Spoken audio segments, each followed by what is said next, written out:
Okay, we are live. All right, good morning, everyone. This is Wednesday, November 3rd, and this is the regularly scheduled meeting of the Lincoln County Board of Commissioners. We are meeting virtually, we are being recorded, and we are being transmitted live on YouTube. So with that, first item on our agenda is to call the meeting to order, which I have now done. Next item is to establish a quorum. Commissioner Jacobson is excused today, but Commissioner Hall and myself do constitute a quorum. Next item on our agenda is the item that we do the first meeting of every month, and that is to recognize employees that have served our county and our communities and our people for 5 years or multiples thereof. And then the second portion is to introduce the new hires. So I will do my best to recognize the people that have worked for the county for 5 years or more. And a quick review, we've got 10, 20, 30, 40, 55, 70, 125 years of service to be recognized today. And the people may turn their cameras on or wave at the end of recognizing everyone. I'll give everybody an opportunity to turn their camera on and wave and be appreciated. So first on the list is Aracelis Rodriguez. She's in our Health and Human Services Department for 10 years. Anita Litwin, also in Health and Human Services for 10 years. And making it a hat trick, we have Amy Lundstedt, also from our Health and Human Services for 10 years. Kimmy Jackson in our clerk's office for 10 years. Joshua McDowell in the sheriff's office for 15 years. Linda Evans in the DA's office for 15 years. Kathleen Vinson in the clerk's office for 15 years. Kylie Andresa in the DA's office for 15 years. And last but certainly not least is Rita Eckerman in the clerk's office, who has served our county and our citizens for 25 years. So my thanks to all. I say on behalf of everyone, we appreciate your dedication and hard work and service. So I don't know if any of those individuals are with us, but if so, I'd encourage you to turn your camera on and we'll recognize you. I see Jerry. Yep, and I think There's Aracelis. there she is. Hello. Yeah, Jerry's later in the agenda. Let's see. Anyone else? All right. Well, again, thank you all for your service to the county and our people, and it is truly appreciated, particularly in these extraordinary, challenging times. So thank you. All right, with that, we'll turn to Jaylene Cook for introductions of new hires. Welcome, Jaylene. Thank you, Chair Hunt. We have a few new hires this month we wanted to introduce. We have Juan Loam, who is a bookkeeper office assistant in Health and Human Services. We have two new COVID response workers, Victor Piedra Cartino and Leanne Bardsley, who are in Health and Human Services. Kimberly Rector-Jones joins the assessor's office as their office assistant. Lindsay Bolin is the new health education specialist for Health and Human Services. Aaron Donaldson joined our facilities team in Public Works as a facilities technician 1. Trevor Greenfield joined mental health as a mental health nurse in Health and Human Services. Sarah Vogel is a new community health nurse for Health and Human Services. And finally, Justin Layton. He is a new on-call youth care specialist for the juvenile department. All right, and thank you for those introductions and welcome to all of those new employees. There are a couple of names there I recognize from other activities in the county, and it's nice to see them on board working for us. And again, don't make it 5 years until you come and visit the Board of Commissioners. Our meetings are open, our offices are open, and we encourage you to stop by when you would be interested in an opportunity to chat. So welcome again, and look forward to seeing you in 5 years, if not before. All right. Thank you, Jaylene. And we'll move on to the next item on our agenda, which is the adoption of the consent calendar. These are items of a routine nature or items that have come before the board previously. At this time, a commissioner or staff may highlight an item. Otherwise, I will entertain a motion to adopt the consent calendar as presented. Mr. Chair, I move to adopt the consent calendar as presented. And I will second that motion. All those in favor, it's been moved and seconded. All those in favor say aye. Aye. Aye. That motion carries and we have adopted the consent calendar. I might make note that we continue to make progress on our Board of Commissioner meeting minutes and are keeping current in that we just adopted approved the meeting minutes from our meeting last week. So with that, we'll move on to the next item on our agenda, which is a public hearing. And this is a public hearing to vacate a portion of the east end of Lee Lane in Lincoln County. And it will be presented by our Director of Public Works, Roy Kenyon. First item is for the public meeting to be opened, which I have done. We first will hear from staff and then public comment. And with that, Director Kenyon. Good morning, Commissioners. I'm Roy Kenyon, Public Works Director for Lincoln County. Back on September 22nd, there was an agenda item, a discussion and information regarding a petition that had been received for the vacation of a portion of the east end of Lee Lane. During that conversation, it was determined that we should probably actually have a public hearing on this petition. And so we basically regrouped. I sent out service, publication, and posting as required by revised statutes. And it brings us to today. So we will kind of pick up where we left off. I'll start with basically a description and some information regarding the petitioner and the piece of property. As you can see on the screen now, Eric Duhamel is the petitioner, and he owns that horseshoe-shaped piece of property. Originally, that was actually 5 different tax lots that he had consolidated over a period of time to create one tax lot. In the middle of that tax lot is the public road right-of-way that is the east end of Lee Lane. The petitioner, Eric Duhamel, gives as a reason for his vacation petition to make a buildable lot and to move septic away from the creek. Now, when it comes to this lot and basically making it a buildable lot, the county actually requires a 20-foot setback from public road right-of-ways. And so it would be a 20-foot setback from all 3 sides of this right-of-way, which basically makes it more or less an unbuildable lot. And so Mr. Duhamel's petition is basically to do away with this right-of-way, turn it into private property that would allow him then to develop a residence there. The petition that he submitted is complete. It does have the required signature sheet. It does have all the required information. And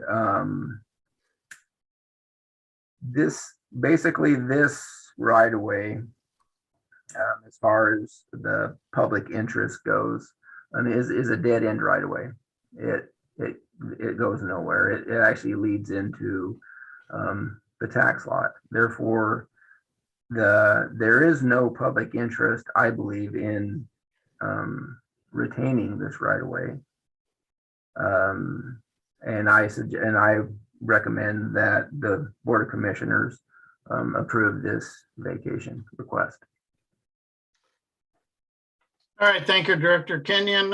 Commissioner Hall, any questions or comments? Yes, please.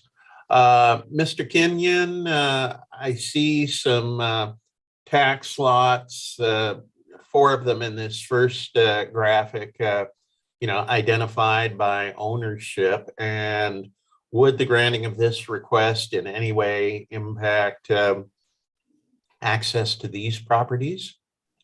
It does not actually have any effect on access. And in constituent input or during the public hearing, I did have contact with Margaret Adams, who is one of the adjacent property owners. She is actually going to oppose it. I told her that I would represent her and let the board know what her take on this matter was, because she's unable to actually attend virtually today, but I was going to wait until we got to that point. Okay, thank you. All right, well, I think you've done a good job of presenting the information, and with that, as is the normal process, I will entertain public comment that is in support of this action. And PIO Miller, I see we have 3 people. I'm not sure if any of them are in attendance to comment on this item on the agenda or not. I believe we've got Eric Duhamel here. Eric, I've unmuted you if you have some comments to provide. Yes, sir. Okay, we can hear you. Go ahead.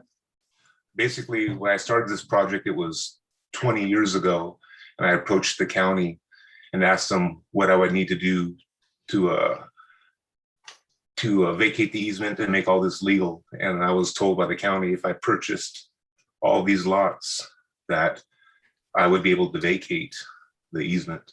So I spent the last 20 years of my life purchasing these lots one at a time, working very, very hard to try to make this happen so I could build a house for me and my fiance. And that's about all I have to say. I don't see how this would affect anybody in any way. And the lot next door, the Margaret Adams lady, as a week ago, she said that she was probably going to sell me that lot too, because she wanted some money for her daughter for college. So I'm unaware of that she was going to oppose this, because as a week ago, she told me that she was okay with it, and she said she was even going to sell me her lot. So anyways, that's all I have to say. Thank you. All right, thank you for your comments. Chair Hunt, Any- I'm not sure I see anyone else identified. I would ask that if anyone else wanted to talk on this particular issue, to use the raise hand function, and then maybe Director Kenyon might recognize any other attendees that. Yeah, right now we're looking for comments in support of the action. Correct. Thank you. And if there are no more individuals who wish to speak in support, then we'll give those in opposition an opportunity. And I would expect at that time, Director Kenyon would speak for Ms. Adams. Okay, not seeing any indicators here, Chair. All right, we'll move to public comment, public input and opposition, and Director Kenyon. Thank you, Commissioner Hunt. Like I said, I had a phone conversation with Margaret Adams yesterday. She informed me that she would not be able to virtually attend today's public hearing. I told her that she could go ahead and give me her reason for opposition, and I would definitely pass that on to the board. Her reason for opposition of this vacation is she feels it is not appropriate for the board of commissioners to give this much property to Eric Duhamel without some kind of negotiations, she said. I kind of asked her to give me a little bit more on that. And basically she just thinks that it's not appropriate to give away this property without some kind of negotiations that also included her family.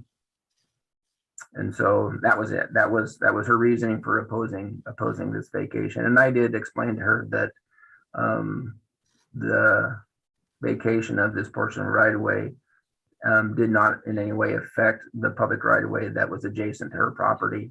And so she was aware of that. Okay, Mr. Chair, thank you. Yes, Commissioner Hall. If I could ask Mr. Kenyon a follow-up question on that.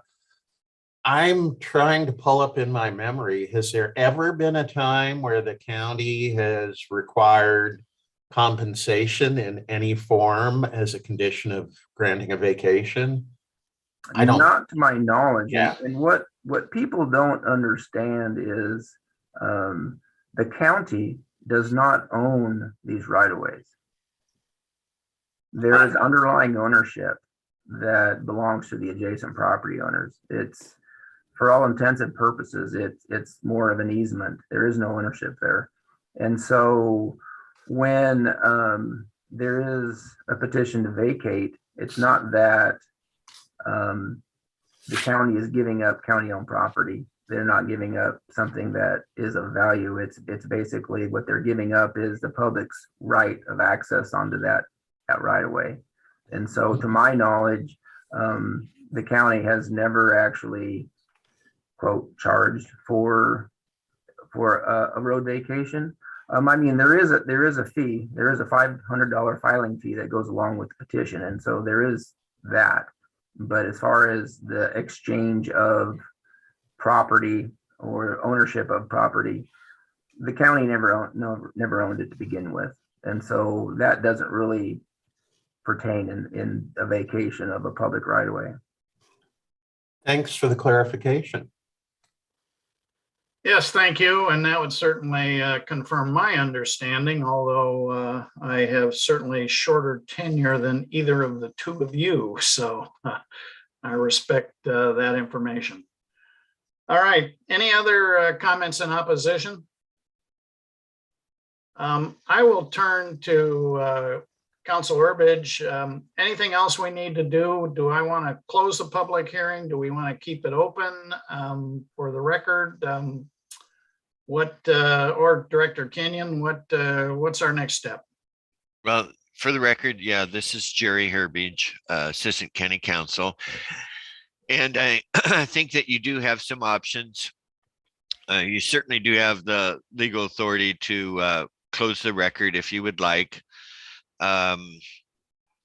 because the public has had an opportunity to comment and all the notice has been complied with and so on. Or you could leave the record open. Frequently the board has in prior times allowed this to be continued a week for final decision. You can do that if you'd like, or I know that we have two commissioners here. I think that Commissioner Jacobson could review the record and participate if this came up next week.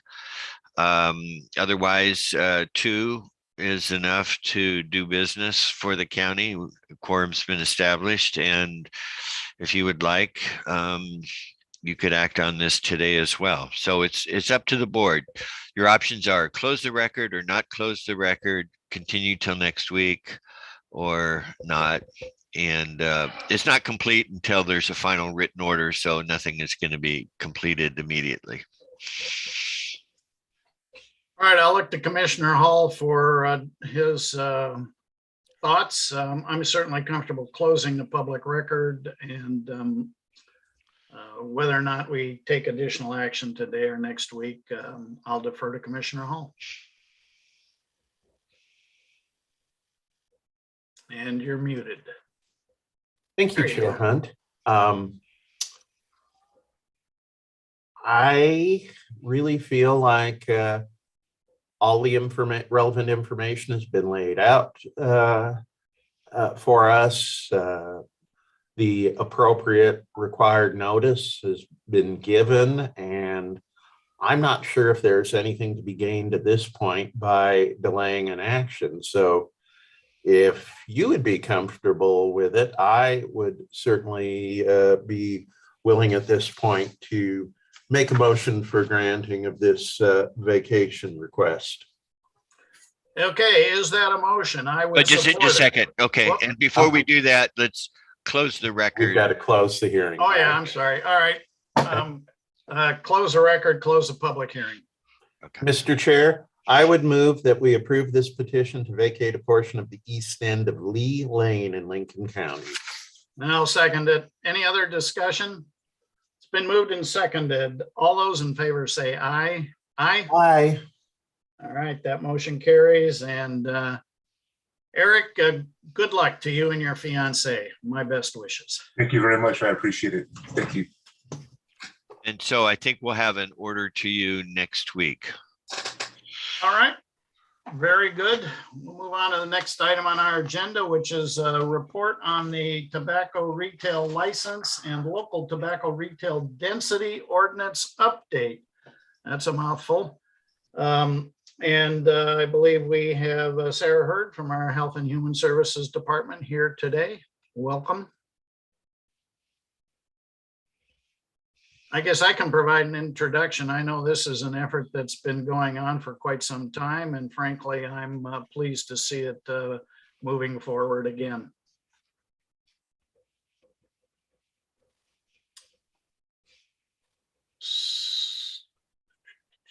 There you are, Sarah. We can see you, but we can't hear you. Okay.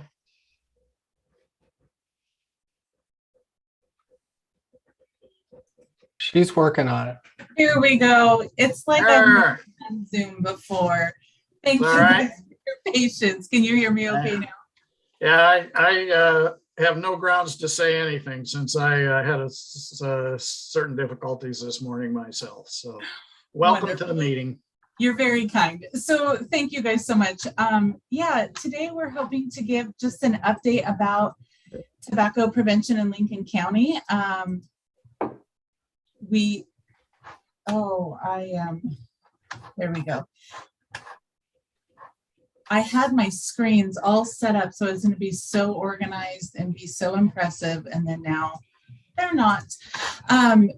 So today we're going to talk about, just give an update on tobacco prevention. I think the last time somebody from my department was back in April of 2019. So if we could just go to the next slide, I'll give you a brief overview of what we're going to talk about today, and hopefully we'll be very efficient. I want to remind everybody of just the tobacco facts and what our Lincoln County rates look like.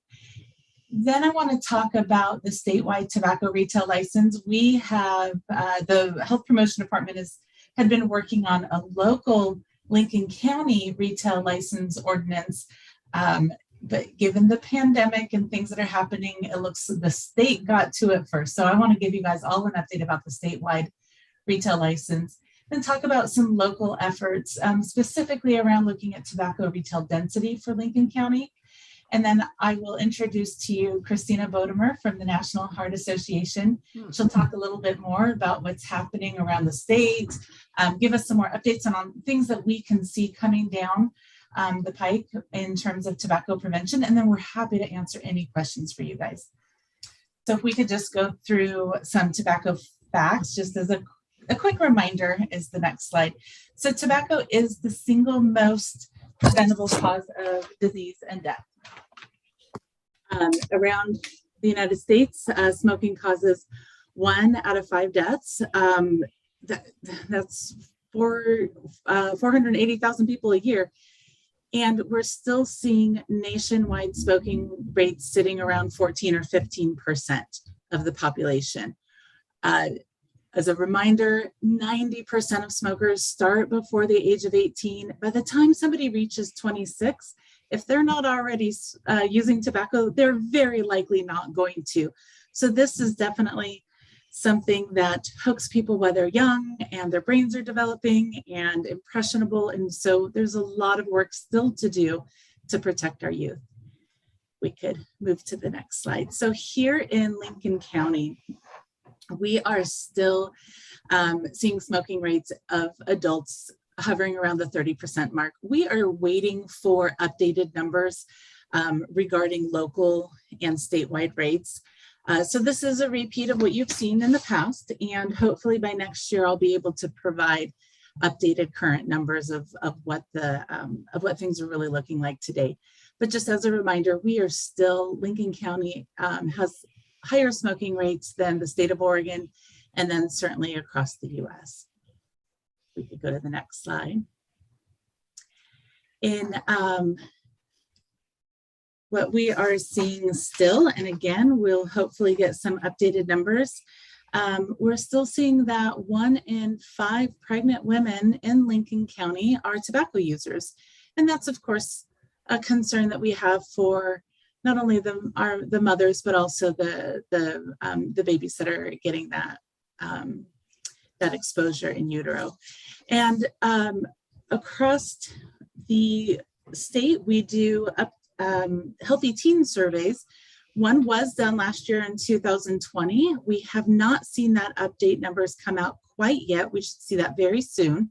So these are old numbers, but it is, again, just a reminder that our 11th graders are smoking cigarettes at a rate of around 1 in 13.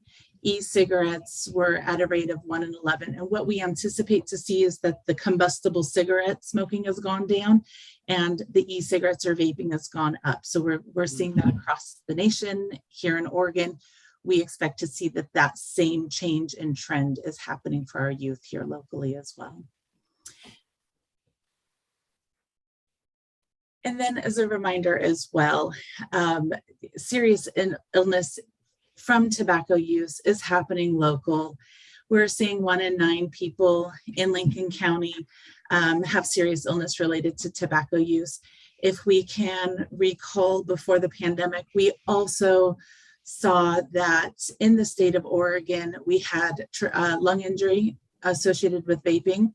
Oregon lost 2 Oregonians to death from lung injury from vaping. So it's still an issue that we care about, that is very important. It's still a public health concern that we're watching. And on average, Lincoln County loses around 102 people a year related to tobacco-related deaths. So this is just our reminder of why tobacco prevention is still an important thing to discuss. And then I want to talk about if we have any, I don't know if I should pause for questions or keep going through it. Of course, if you have questions about tobacco rates, I'm happy to discuss that. I want to talk to you guys about the tobacco retail license. Here at our last legislative session, the Senate Bill 587 passed. Governor Brown signed it into law in July with an effective date of January 1. So Oregon Health Authority and the Department of Revenue are very busy getting this all rolled out for January 1. So we are seeing a lot of effort to getting that in place.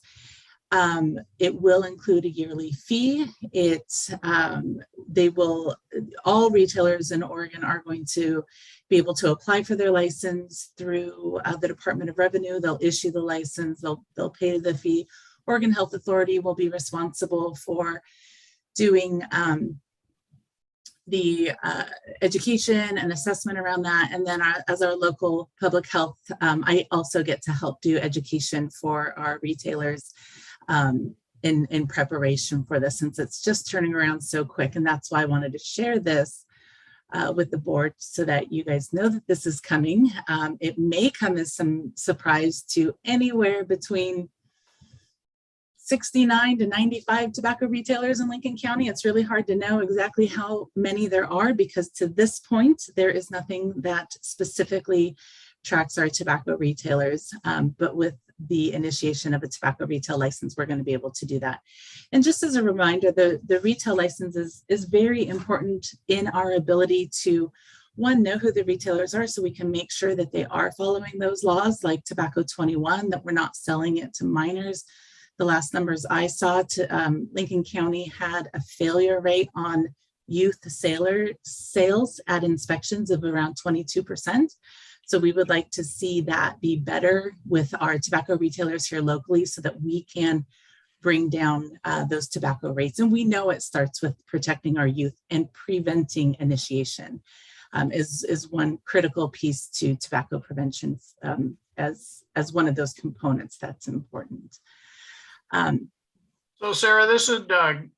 Yes. Any information on the impact that the tobacco licensing program is projected to have on the costs to our state, which is approximately $2.9 billion a year? I mean, what's the expectation of a reduction in that, or do you know?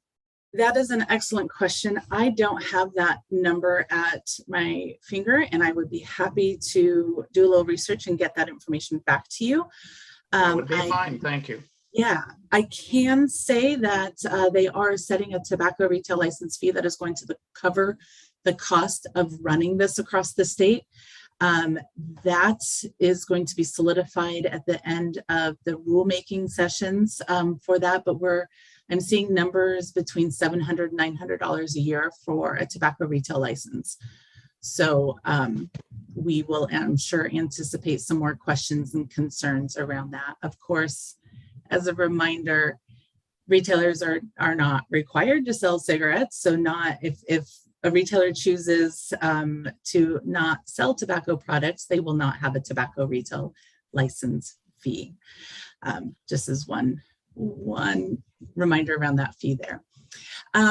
If you go to the next slide, I want to also quickly share before I go into the additional timeline information, another bill that passed this last legislative session is House Bill 2261, which amends some existing laws to include smokeless tobacco or in the inhalant delivery system into laws that already exist that prohibit remote sales or online sales of cigarettes and smokeless tobacco. So that is going to be one more area of protection for our youth that we won't, just like cigarettes and other products, you also are not in Oregon going to be able to purchase inhalant delivery systems or e-cigarettes for sale on a website and have them shipped to you. So that will also go nicely hand in hand with protecting our youth. So there's not that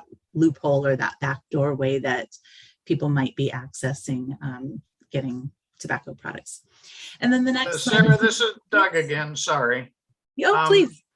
Do you know, does the House Bill 2261 address, what should I say, curbside delivery or curbside delivery of or pickup of tobacco products?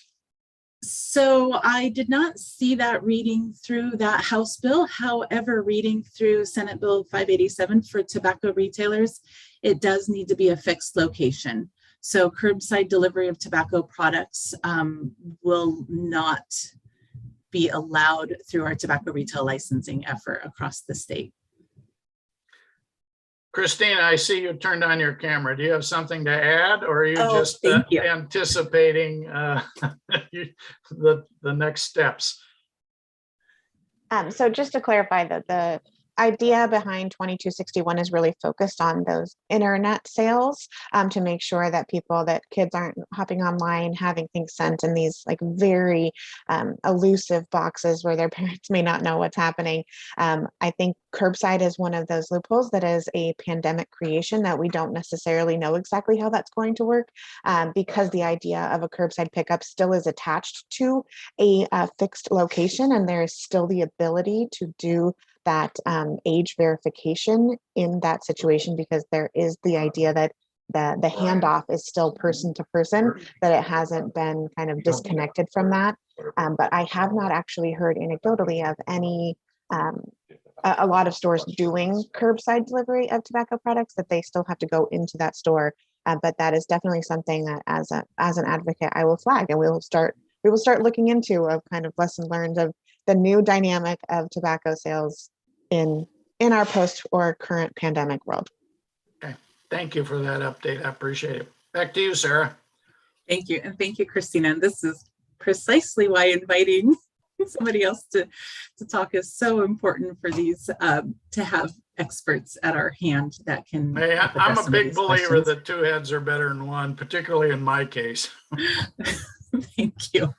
Well, apparently today I relate. So I'm right there with you today. So in terms of what to expect next for our statewide tobacco retail license, we are already to November. How we got here so fast is a mystery to me, other than time. But here now in November, we're going to, those OHA rules and advisory committees are continuing this month. They're finalizing those local, any fees that need to be implemented. Tobacco retail outreach will be happening this month. On the 18th of November, I will hold for our local retailers and any community members who want to have a conversation about this and other local efforts.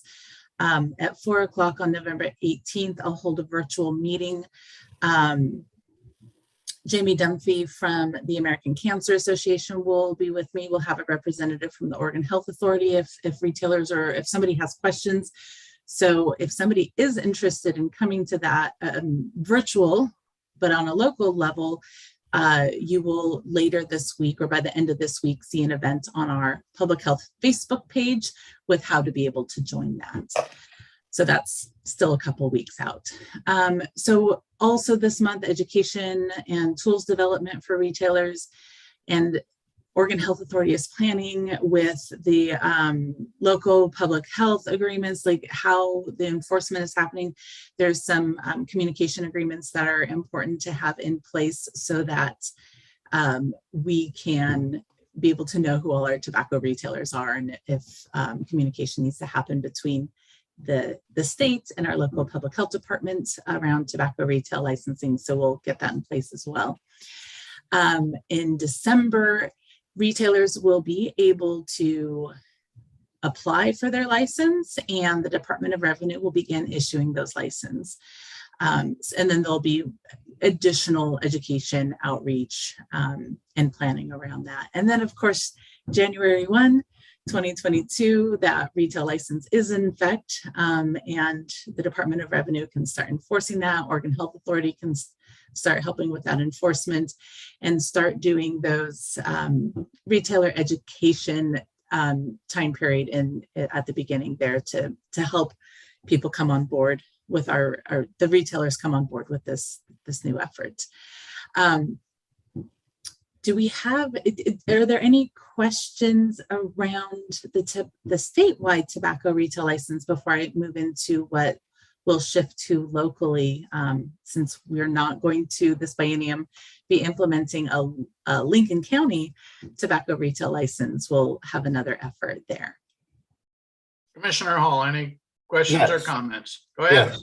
Yes. Sarah, really appreciate this presentation and would appreciate it if you could send the slide deck to Casey Miller so it could be posted as part of today's meeting record. So I think you were just starting to get to my prime question is, with the introduction of this state and implementation of this statewide program, does that essentially render the measure we were looking at in 2019 a local licensing measure? Does that render it null and void? That's correct. That's correct. There are just a handful of counties that already had a local retail license in effect. And those communities, those counties are already working with the state around who is doing what to keep those moving forward. With the statewide one in effect, we now no longer need to move towards that effort. There is one thing that we had in our draft ordinance for Lincoln County that does not appear in the state one. And that's what I wanted to talk about next, so we can continue some of that work that we were interested in before to just further protect our community. And that's really looking at tobacco retail density. And okay, excuse me, before you move on, just a couple of other questions related to the state program. So I notice you say that enforcement would be by the Department of Revenue. So local health department, local city police or county sheriff would have no role in enforcement then? To my understanding, that is correct. The rulemaking committee is happening right now to develop all of those rules for how that's going to be carried out going forward. So some of those discussions are still underway right now. Christina, you were wonderful. I saw your camera come on, so I think you can help me with this question. Okay, and I'm also curious, I mean, has there been discussion of any of the license fees going to the county or cities for education? So the licensing fees, no. Part of this implementation and part of the education is written into it has been updated into my tobacco prevention work plan so that I can help as a local public health agent to be able to help support the state in those education efforts. In terms of having funds from the licensing come to the local communities, unless we had something specific that we were going to include so that we could have funding, we could arrange for that to happen. If there's an additional fee on top of what the state has determined is needed to be able to cover this program from all of their costs. And Christina, I would love if you had something else to help. Thanks. I just wanted to clarify, it might seem a little bit strange the Department of Revenue is in charge of this enforcement mechanism. It's really because they're the current place that is collecting taxes on tobacco and nicotine products.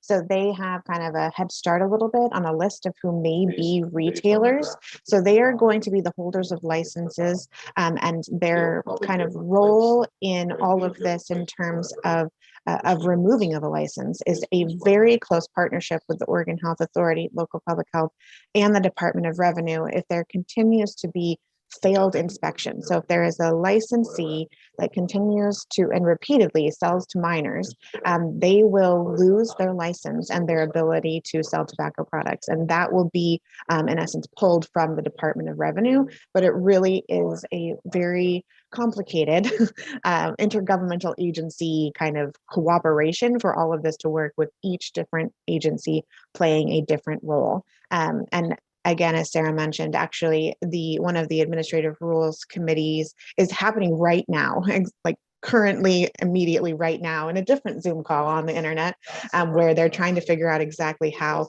all of these roles are going to be working to make sure we're ironing out this and that our common goals are really being reached. It's just we are unfortunately a little light on the details, which feels a little scary since we're talking about a law that will be implemented in less than 2 months. But we have been assured that there will be ample time for education and process for retailers to be able to really understand, and that they're building in the ability for remediation of smaller infractions, for signage missing if the license isn't posted. But really the line in the sand for a true infraction is a sale to minors, which it should come as no surprise to anyone in terms of what an expectation is for a tobacco retail license. Commissioner Hall, any additional questions? Go ahead. Not at this time. Well, I'll ask a question. And Sarah, I think you kind of piqued my curiosity. Did I hear you correctly in that if the county had, for simplicity's sake, a fee on top of the state fee, those fees could be assessed and then returned or allocated directly to the county? That is correct. That is Okay, correct. well, So there's a couple of, there's many different additions or add-ons or other ordinances that could support a statewide tobacco retail license. For example, an effective strategy is to say no coupons to reduce the price of a cigarette, or maybe if we wanted to look at some point in the future about product location, to say retailers in Lincoln County, you cannot put tobacco products and advertising within 3 feet of candy or things that are attractive to children. Those kind of additional strategies would then require local review to make sure that they are following a local ordinance if we created something like that. And that would require additional fees to pay for staff to be able to go out and do additional inspections and make sure that our ordinances are being followed by our retailers who have a statewide, who have a state tobacco retail license. So in order to do that, we would assess if additional fees were required, and then we would be able to make that arrangement with the Department of Revenue. They can collect those additional fees for the county that we would need to be able to administer the cost of such an ordinance. And then we would get that back so that we could run that. And that would be on top of the statewide fee for running the program. Well, speaking for myself, I'd certainly be interested in what some of those options might be. And I'm interested in being as effective as we can in trying to address this health issue. That is wonderful to hear from a public health perspective. Thank you. One of the things, and we can explore that as well. One of the things that we had included in our draft, and if I can transition to one ordinance that I want to pursue because it covers retail density, and that would be the next slide. Commissioner Hall, any other questions or comments at this time? Okay, go ahead, Sarah. So one of the things that we had drafted into the ordinance, and we can look at a broader beyond tobacco retail density, and we are of course very happy to look at that for locally. And one of the things that we had looked at before was protecting our future in terms of how close are tobacco retailers to each other and how close are they to our public schools.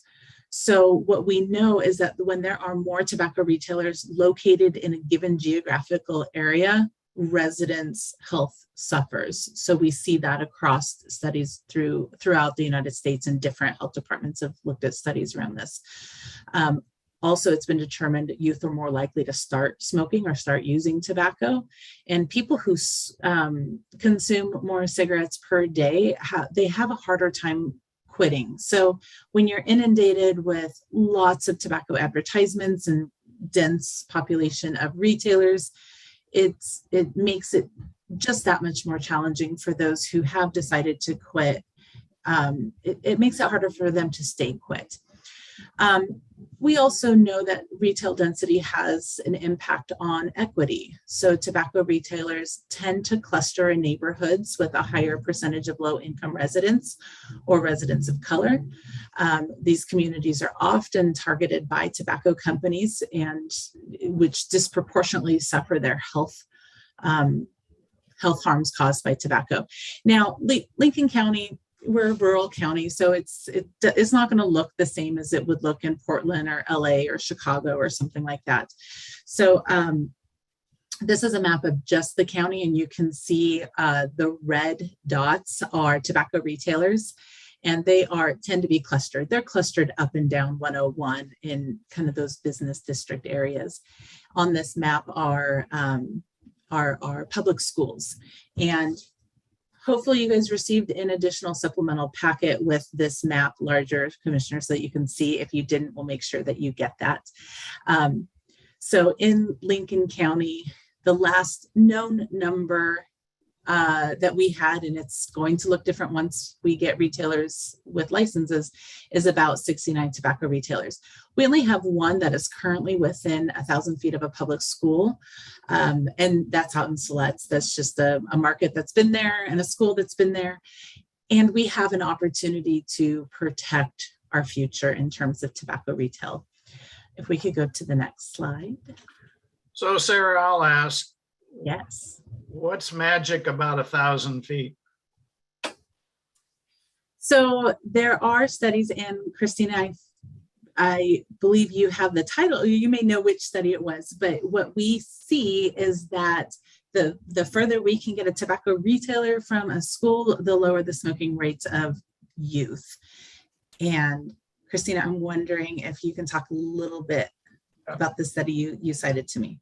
Absolutely. So I apologize. I don't have on my fingertips the name of that study, but I can look it up. And really it has to do with the concept of it ties back into a safe route to school. If kids are walking past a retailer and seeing the advertisements on the outside, that is a passive impression of tobacco products just in their day-to-day life. So that is kind of where that is tied to. It's really around the action of getting to school and the advertisements or the place they may be stopping for a snack. It kind of like all ties back together. So that is where that 1,000 feet, and sometimes it's up to 2,500 feet. That is just shy of a third of a mile away from a school. That you just kind of think around what the connectivity of a neighborhood is with the school at the heart of it, and where children are most likely to be convening outside of school hours or in school hours. Chair Hunt, Commissioner Hall. I've got a question related to this, and certainly not only with the state licensing program, but the potential for us to locally address retail density. I am 100% in favor of all of these measures. But, as I look at this map, it looks like the vast majority of retailers are concentrated in the cities, which is not surprising. So I guess it's a question of legal authority. Is this an area where we have the right to enact something that would apply countywide, or would we have to get buy-in from each of the cities as well? So a process question. I wonder if we could go to the next slide. Okay. By the way, I agree with Commissioner Hall. Thank you both. So one of the things that we were looking at before, and how do we address this, because this was part of our draft for a local retail license that we wanted, that we were looking at pursuing. So some of those questions, Commissioner Hall, we've talked about that a little bit in the past, and we need to talk about it again in the future. So in looking at if we were to do a countywide ordinance around tobacco retail density, one of the things we talked about, one was grandfathering in retailers that are already established tobacco retailers and who will already have applied for a tobacco retail license with the state. One is, I apologize. One is just equity in terms of how would you determine, say in Newport, as an example, would Safeway get to sell tobacco, or would Fred Meyer, or would Mini Pet Mart? Like we do have a cluster of tobacco retailers that are currently within 1,000 feet of each other. So that would be grandfathered in, and it would just protect the future from having even more tobacco retailers. Now, in terms of our municipalities, our 7 municipalities, this would certainly require going around again and bringing this back up with each of our cities. We, in 2019 and then in 2020, we did go to Depot Bay also, but we have presented this information in a different form with each of our cities. So I think what it would require, if I understand the process correctly, is that we would ask them to adopt the state or the county ordinance around this. And then with an ordinance such as this, because it would be placing that restriction on future new tobacco retail license, we would need to share this information with the state, the Department of Revenue, so that when they are later issuing new licenses, that they know what our local ordinance is, so that they would know whether or not to approve that. So there is definitely work to do around this and a process to learn. And the groundwork has already been laid over the last couple of years around retail density with our cities. All right, thank you. And I think that's something that's certainly worth pursuing. Again, or re-pursuing, if there is such a word. Yes, we are bringing it back to life. That's a better words. As we all come back through this pandemic, our work focus sure just shifted over the last year and a half, and it's still our focus, and we want to do more. And then if we could go to the last slide, and I'm wondering, Christina, if you could share with us some of the work that you do and things that you're seeing, some trends that you were seeing come in across the state and in terms of tobacco prevention. And then if we have other questions, I would love to address them. Welcome back, Christina. Thank you so much. Good morning, commissioners. Thank you for allowing me to join you this morning. It is an honor to be here with you.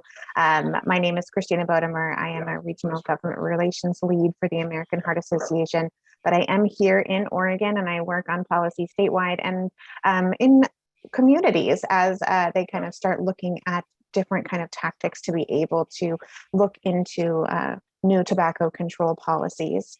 You know, as Sarah has really mentioned, the power of public health is really in prevention. And one of the best ways to reduce the numbers of tobacco-related deaths and disease is to deter people from using products. And we focus a lot of our efforts, particularly on youth. Sarah has mentioned a couple of the different kind of policy add-ons that we can be looking at. They're kind of referred to as time, place, manner policies, the density of licenses given in a community, coupons and price reductions, proximity to schools, restricting the time that tobacco products are actually allowed to be sold. So it's not in those hours right before or right after school or during lunch hours when people can pop off to their corner store.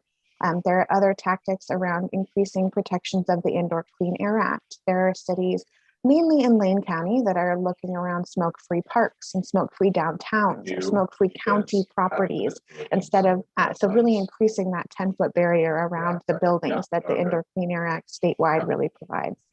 Another policy that we're seeing more action on recently that a lot of the advocates like myself have been working on are actually looking at tobacco flavor restrictions. We have some scary data from the 2020 Oregon Tobacco Facts that was released by the Oregon Health Authority that's really showing that flavors are incredibly popular among youth and young adults, more compared than with older adults. 70% of Oregon youth use tobacco flavors compared to only 18% of adults who use them that are over the age of 25. And that really kind of just supports, that data supports what we've been seeing and hearing anecdotally, is that flavors are a key component for youth initiation of tobacco use. If you have seen some of these flavors, they are mint, candy, fruit, menthol. We're really seeing a giant influx of tobacco flavors, gummy bears, cucumber mint. If you can imagine it, there is likely a tobacco flavor that is encompassed by the hundreds of thousands of different flavors that are on the market right now. And the overwhelming majority of youth electronic cigarette users report using one of these flavors.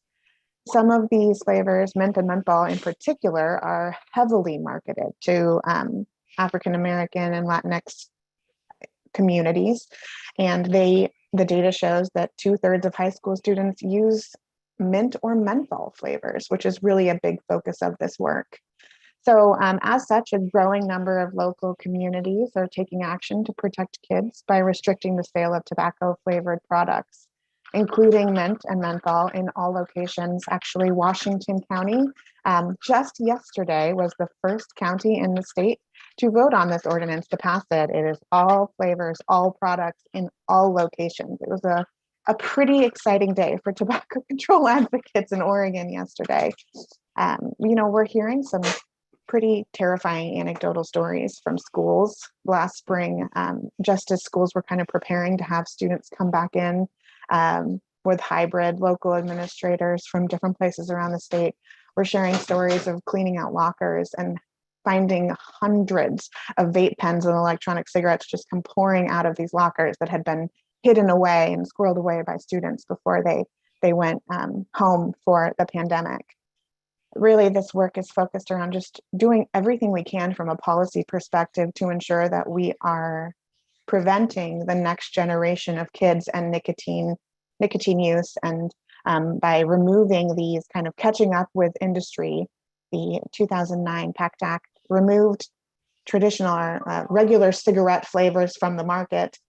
They missed menthol, so we're working very hard to make sure that we kind of catch up and have an equity focus on this because of the particular populations that have higher menthol use and didn't see the reduction of use that other populations did with that act coming back around, and really urging local government not to wait on the federal government to take action, that you have the power to really be able to do this for your community locally. So I will stop there. Thank you again so much. I am happy to be here and answer any questions I may be able to help with. I will say great information, and thank you. Commissioner Hall, any questions or comments? Your statement exactly mirrors what I would say. Great information, a lot of information. Excuse me, it's really appreciated, and I'm sure we'll all be looking forward to updates as discussion of the density issue especially moves forward. Thanks. Yeah, I would support the HHS looking at the density issue, and frankly, I think maybe the flavor issues. The mere fact that there are more flavors than Christina could possibly mention speaks to the fact that they must be pretty popular. I think certainly that is an aspect that I think is worth looking at as part of the supplemental regulations that we may impose. So, And Mr. Chair, this is Jerry Herbage. Could I make a quick comment as well? You may. Go ahead, Counselor. Thank you. And in relation to this effort, ORS 203040 talks about the relationship of police power like this within cities. And as mentioned, we will need to coordinate with the cities. What the statute basically says is that except by consent of the governing body of a city, that in the exercise of a police power, the ordinance shall not apply inside a city without that consent. There's different ways of getting that consent, but it will be a coordinated effort, and it's based on ORS 203040. Okay, thank you for that information. And again, I think as was noted earlier, there had been quite an effort to get the cities on board. And while there were some concerns expressed by the Depot Bay City Council, I think for the most part, there was broad support for what we were trying to do. So I'll look forward to hearing updates also, Sarah, as we work toward implementation of some of the discussion and possible implementation of some of the items we've discussed today. So thank you both for your time and valuable information. Thank you all too. Okay, thank you. And we will move on. Next item on the agenda would be the Echo Mountain Fire update. Public Information Officer Miller, are you handling that today? Yes, Chair, I'll keep it short and sweet for you. Just a few things to let you know. Our letter of technical assistance did go out to the EPA and FEMA, and we have heard that we're one of 5 or 6 applicants, I believe, and they've indicated to us that's good because there are less going for that technical assistance. So keep your fingers crossed. Hopefully that materializes for us. Also, our legal department is reviewing the scope of work letter with the Oregon Planners Association, and we should hopefully present that to you next week. And I would just say that the goal of that work is to assist with developing, facilitating, and reporting stakeholder work sessions as a part of the county's recovery planning. So look for that coming to you soon. I have confirmed the Department of Human Services disaster case manager for the state, Jeff Gilbert, I believe will be joining us on the 17th to provide us a report how those things are going. in recovery and our survivors as they may or may not be receiving disaster case management from the state. And then finally, I want to say that the long-term recovery group, which has done amazing work, is looking for continued membership moving to the future. And we thought we might see some movement in that group, in the sense that a lot of what the charge was really to help our Echo Mountain fire survivors initially. But what the long-term recovery group seeks to do from a broader perspective is also be prepared for future disasters of any kind that we might face here in Lincoln County. So, I think as some of those individuals specifically jumped in to help Echo Mountain fire survivors, we want that to continue on, that work to continue on into the future. There's information on our website in the North Lincoln Rebuild section about how to link to the long-term recovery group, review the work that they're doing. So that would be something folks can consider volunteering and helping the community for future disasters. So that is my brief update for you. If you have any questions, I am here. Questions or comments? No questions. Very much appreciate the report and the ongoing good work that we and many others are involved in to help with this rebuilding process. No, I would agree. Appreciate the efforts of all, and it's not a sprint, it's a marathon. So keep up the good work and appreciate the updates. All right, we'll move on to our COVID vaccination update. And we have our Director of Public Health, Florence Portella, with us. Welcome, Florence. And I was going to say, I think the trends have been good, but if I remember correctly, lately they've, at least countywide, have maybe plateaued or even turned up. But I'll let you provide the more specific information. Thank you so much, Commissioner Hunt. Good morning, everybody. Let's scroll to the next slide, Casey, please. So for some reason, I'm not seeing the screen properly, so just a minute. I'm going to excuse myself for just a second. I've got a cat that is demanding to get in the room, and the carpet will never be the same. So All right, I just have to go to the door behind me. you got to do it. And can everyone see the slides? Yeah, that's it. It's just that I had my setup was, I don't know what I had done. Okay, and wait for Commissioner Hunt to return. There you go. All right, back. so excellent. So the highlights for this week and past. So we're still seeing, some decrease in overall hospitalization, which is good. It has definitely slowed down and compared to the really steep decrease that we had seen like mid-September onward. So we're now hovering at around like 500-ish hospitalization statewide daily. We're watching this closely. That seems to be plateauing at those numbers, but obviously, we want to pay attention to this. In Lincoln County, as of today, I believe we had 4 patients with COVID who are being hospitalized, which is, pretty high for us, but also really low. And we're still at the hospitals are really well equipped to manage those patients. So this is really good.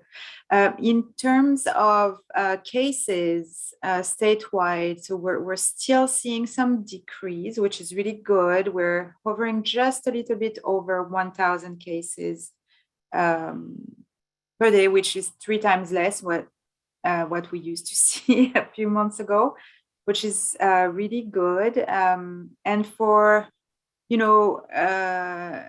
Lincoln County, we are plateauing and we're kind of like going up and down, so last week we were going up a few cases. on average. This week, we're down a little bit. When I was talking to our epidemiologist this morning, it seems that between 12 and 15 cases is what we tend to see on a daily basis.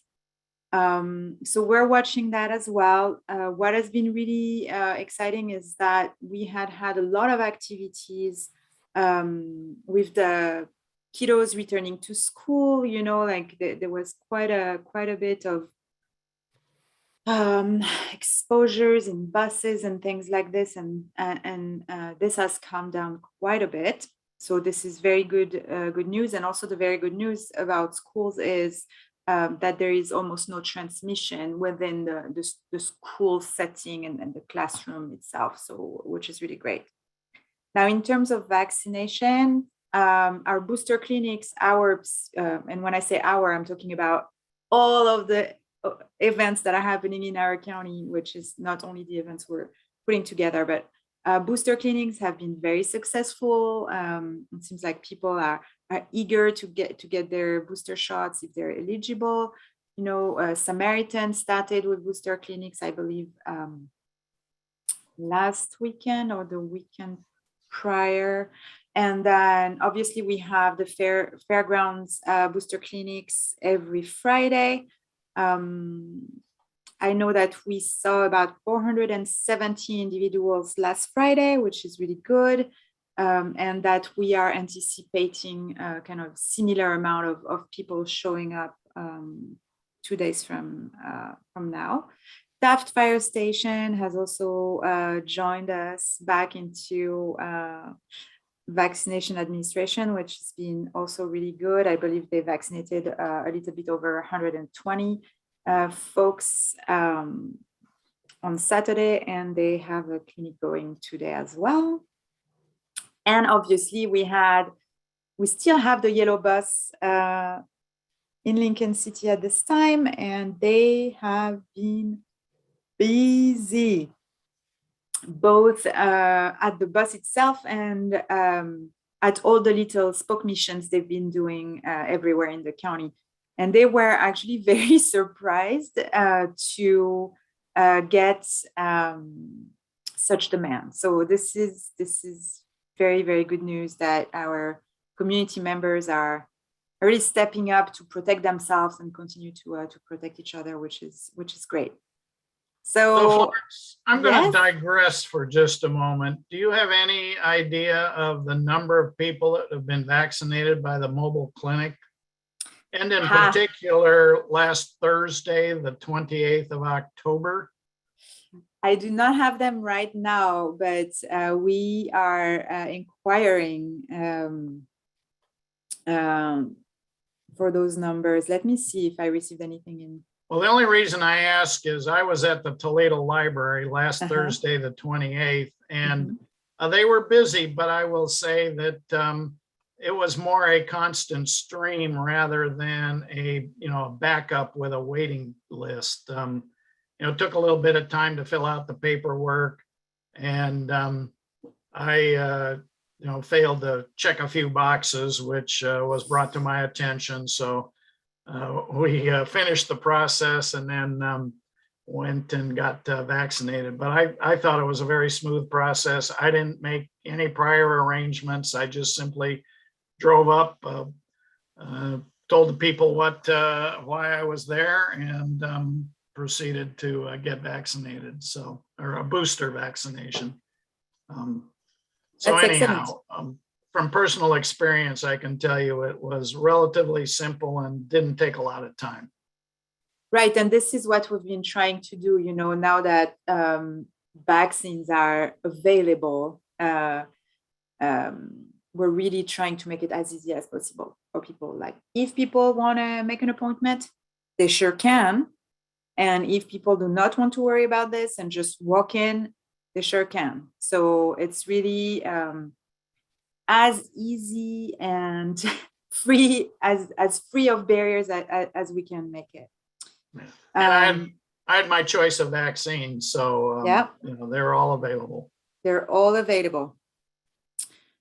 And what's really encouraging also is that even though we're seeing, at least in the mobile clinics that we are putting together, we're seeing that the majority of people are coming to get their booster dose. We still have a few people coming in to get their initial series, which is, remarkable. So, and that leads us to being at about, I believe this past week, we made it past 82% of the eligible folks. We're at 82.4% of the vaccination rate for who is eligible to get a vaccine, which is really good. And this obviously only discusses the original series and does not include the boosters. Now, on another front, we just got news that the pediatric Pfizer vaccine is now authorized and approved in Oregon.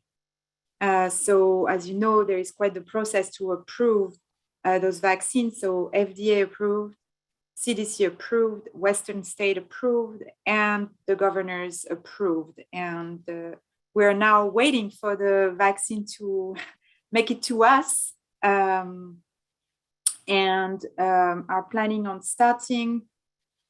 So on the 10th, we'll start our first school vaccination clinic at Toledo Elementary, and we'll put the rest of the clinics online when we have all the dates and times.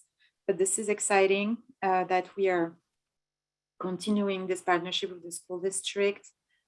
Samaritan is going to start pediatric vaccination next Saturday because this Saturday they're doing their flu clinics. And we are also going to offer pediatric vaccines at the fairgrounds next week, just so we have a little bit more time, to set up the clinic, make sure that maybe we also offer some separate times so people do not, who do not want to be surrounded by screaming children, have the opportunity to not be. I'm foreseeing those children screaming out of joy to be getting a vaccine, of course. That's it. That's what I've got for updates. Obviously, the next slides are more details about our cases and hospitalizations and all that for you to scroll through when you want to. Commissioner Hall, questions, comments? No questions. Thank you. Just a thank you to Florence and her team for putting together this report. And overall, it has a pretty positive feel to it. Just hope again that people realize we are not out of the woods on this yet, and we'll continue to get vaccinated, get boosters or third shots if appropriate, and still maintain the protocols for hand washing, social distancing, and masking. So thank you. Yeah, I share similar thoughts.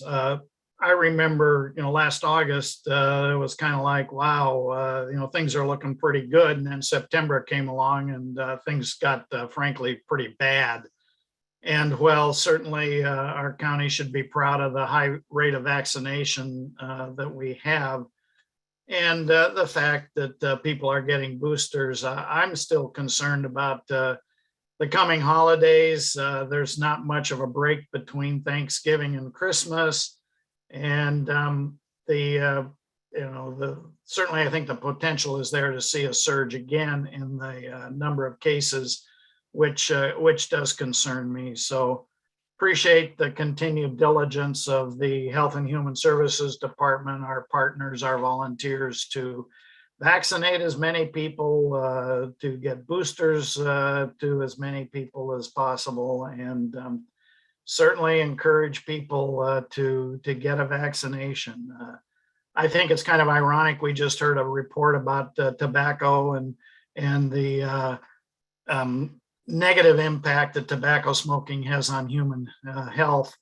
And yet there seems to be a resistance to a vaccine that certainly has the same positive impact on human health. So an interesting time that we are currently living in. With that thought, anything else for us, Florence? Not at this time. All right. Thank you again for the good information. And my thanks again to all that are engaged in this long-term effort to get the pandemic under control. The efforts of all is truly appreciated. So thank you. Very good. All right. Next item would be commissioner reports. I'll let Commissioner Hall go first. Thanks, Chair Hunt. I've got a question for legal staff. Sure. I mean, we want to acknowledge that Measure 21203, the ballot initiative to phase out short-term rentals in residential zones in the unincorporated part of the county, did pass last night. Now there's still several things ahead, including the clerk's final certification of the results. But if we can get any kind of timeline of how staff review and consultation with the BOC will go regarding this matter. Well, I had a conversation earlier today with County Council Ewell, and exactly that is what is requested, or what is in process, frankly. As you noted, the measure did pass. The measure is a land use measure, whereas our process has been a business licensing, and there are certainly vast differences and implications of that process. And as you noted, I believe the clerk has 30 days to certify the election. In the meantime, I think County Council Ewell will be meeting with our legal staff and looking at the measure and determining what we need to do next in an effort to recognize the vote of the people, and to do what is best for the community and our residents. I do have some concerns. I think there is the potential for some budget impacts, but we'll be able to look at that and also see what we can do to further the effort. Okay, that's helpful. I know there've been a couple of calls this morning in our office already about the measure passing and next steps. So this will hopefully answer some of those public questions and give our staff guideline to respond to calls about this. Yeah, I think, at this point, we are evaluating what impacts it will have and how we need to address them. Anything you'd like to add, Council Ewell? No, Commissioner Hunt. Essentially, we do need to review the ballot measure and look at legal issues that could arise from how it was written. And yeah, we'll just move forward from there. But we do need to wait for the clerk to certify the election results as a first step. Okay, thank you for that. Commissioner Hall, you covered the subject that was on my list for a report. So with that, I will note that we did have an executive session at one time scheduled for today.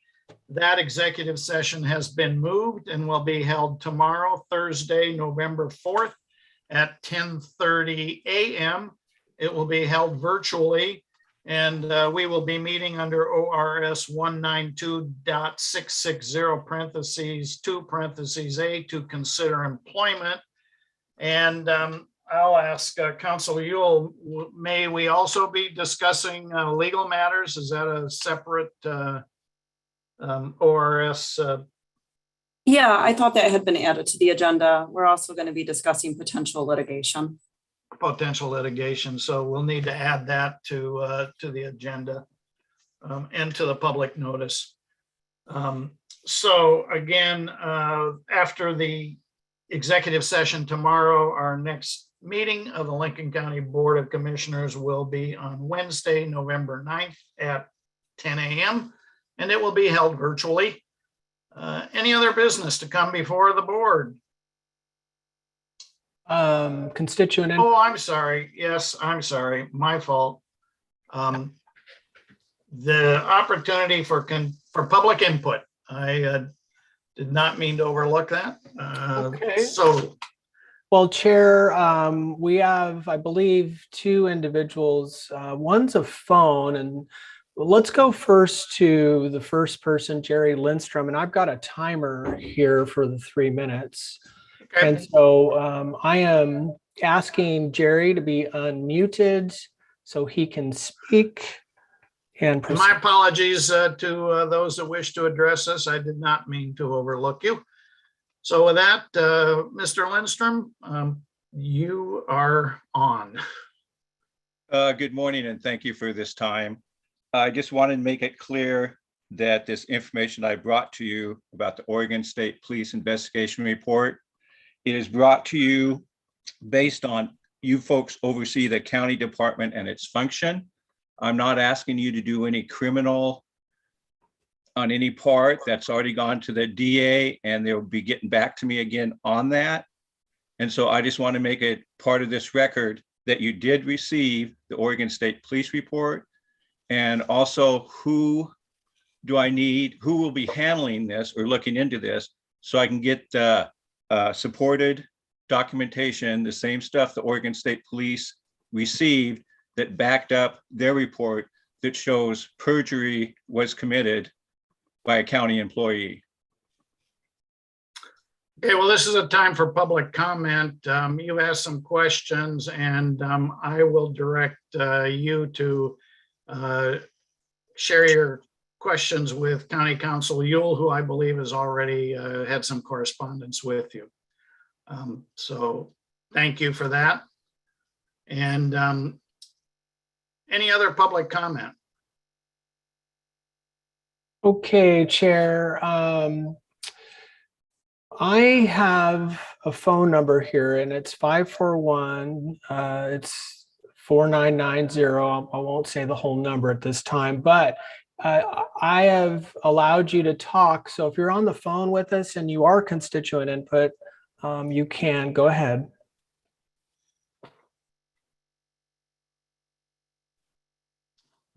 So to our phone caller, I know they can't see the screen, so. We can't hear you. But they have been. That's an internal county line. Oh, so fellow staff has said that it looks like it's an internal county line, so it doesn't look like that's constituent input. So Chair, in case we have other individuals that wish to speak, I don't see any, so I think we've wrapped it up. The only last thing I'd want to show you is our written submitted input. Okay, before we do that, Mr. Lindstrom, you raised your hand again.